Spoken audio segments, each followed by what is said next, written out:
I never used to hate the word disappointment. But after hearing it tossed at me like a family nickname, their disappointment daughter, it began to rot something deep inside me. My name is Chloe, and this is the story I never planned to tell, not out loud, not to anyone. But after everything that happened, maybe it's time. I grew up in a house where love was conditional, measured in trophies, test scores, and whether you were the kind of child my parents could brag about to their friends.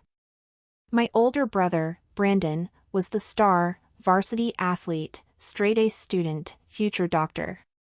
My parents worshipped him like he walked on bottled holy water.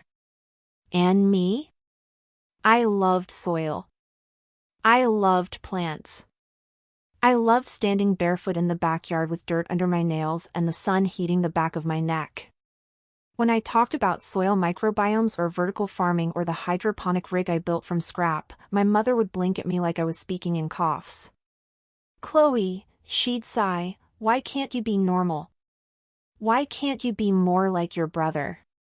She didn't say it unkindly. That was the worst part. It was just, matter of fact. Like she was telling me the weather. By the time I was 16, they started calling me our little disappointment as if it was a joke. My dad would smirk and squeeze my shoulder. My mom would titter at dinner parties. She means well, she'd say, swinging her wine glass, but Chloe has different ambitions. Different.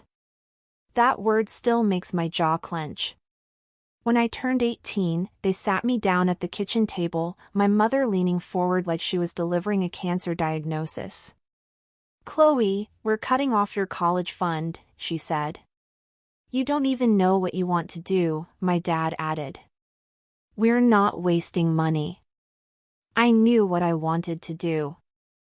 I wanted to build something that mattered. But they were too busy putting Brandon on a pedestal to care. So I left home with a backpack, $732 in my account, and a rage so quiet it was almost polite. For years, I lived in a tiny, drafty apartment that smelled faintly of mildew and instant ramen. I worked 3 jobs, barista in the mornings, warehouse packer in the afternoons, cashier at a grimy gas station at night. But every spare second, every drop of energy I had left, I funneled into my obsession, developing a self-regulating microsensor system that optimized nutrient delivery for small-scale farmers. Real tech. Real impact. Something no one else took seriously. I pitched the idea everywhere, conferences, meetups, startup weekends. Most people stared at me like I'd proposed farming on Mars. Until one night, after a grueling 19-hour stretch of debugging code, I got a message from a small European AgTech accelerator. We love your concept. Come pitch. I didn't even have money for a plane ticket. I pawned the only valuable thing I owned, my grandmother's ring. The one thing my family never bothered asking about after she died. When I stepped onto that stage, I swear my hands shook so badly I almost dropped the prototype. But something happens when you're pushed to the brink, fear evaporates. You stop caring how you look. You stop caring who doubts you. All that's left is purpose. And they saw it. Within 2 months, I was living in a country I'd never visited, building a company with 2 engineers who believed in my vision more than my own parents ever had. Within a year, we had patents pending. Within 3, we had real customers, real data, real revenue. But the twist? Oh, that came later. Because the moment TechCrunch published the headline, local AgTech platform raises $16 million in Series A, my parents suddenly remembered I existed. My mother called me first. Her voice trembled with the kind of excitement usually reserved for celebrity sightings. Chloe, darling. We're so proud of you. We always knew you had it in you. I laughed. Actually laughed. A short, humorless bark. No, I said. You didn't.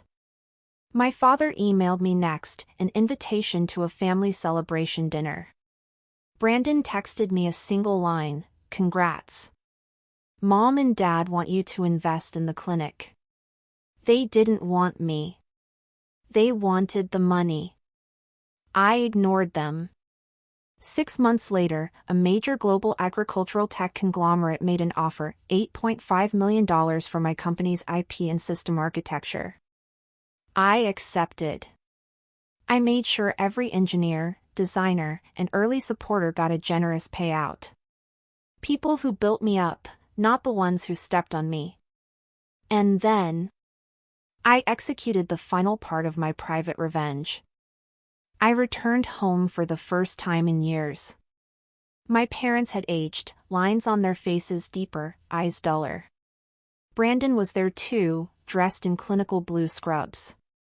My mother opened the door, almost breathless. "Chloe!" "Oh, sweetheart, we've missed."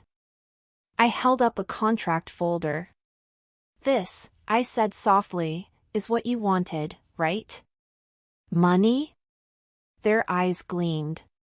My father reached for it eagerly. He opened it. His smile froze. Inside was nothing but a single sheet of paper. A printed photo of the pawn slip from my grandmother's ring. Below it, one sentence. "You lost the chance to invest in me the day you gave up on me." My mother's face went pale. My father sputtered. Brandon stared.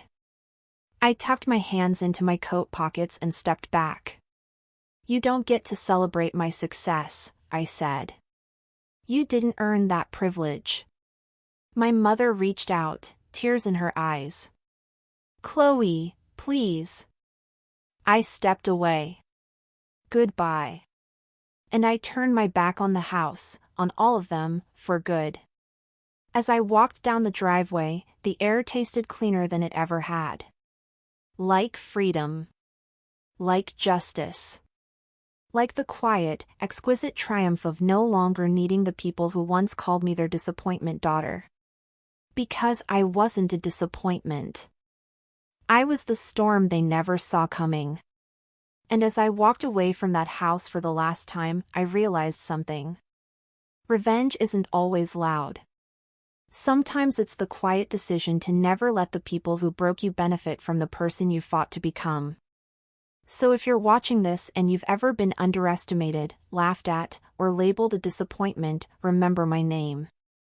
Chloe. The girl they tried to bury. The woman who grew anyway. If you want more real stories like this, don't forget to like, share, and subscribe. Your support helps stories like mine reach the people who need to hear them most.